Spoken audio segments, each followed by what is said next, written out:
ុំឲ្យមើងងាយនៅក្នុងអំពើដែលយើងធ្វើអ្វីបន្តិចបន្តួចហ្នឹងកុំមើងងាយ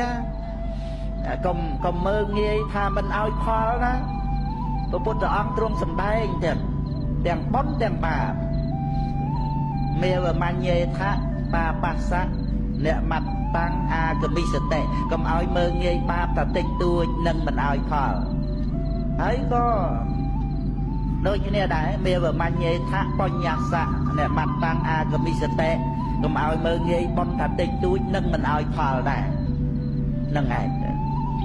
យាយពីបាបវិញមើលដូចជាឧត្តរសាមណេរអីហ្នឹងដែលគេចាប់ដោតនឹងឈើហ្នឹង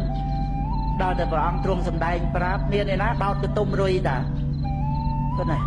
ឲ្យផលដល់ប៉ុណ្ណឹងហើយរឿងប្រធេរៈមួយអង្គនោះត្រូវគេចាប់បោះទៅក្នុងឆ្នាំងភ្លើងទេតាមពិតគឺគ្រាន់តែខឹងនឹងសត្វរុយ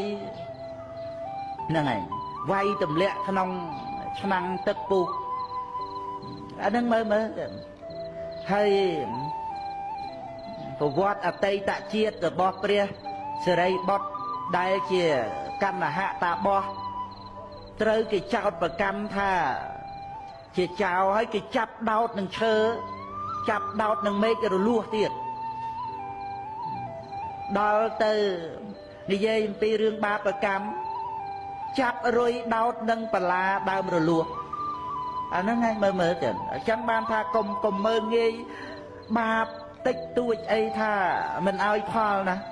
ត្រូវឲ្យផលមកដល់តែប៉ុណ្្នឹងណា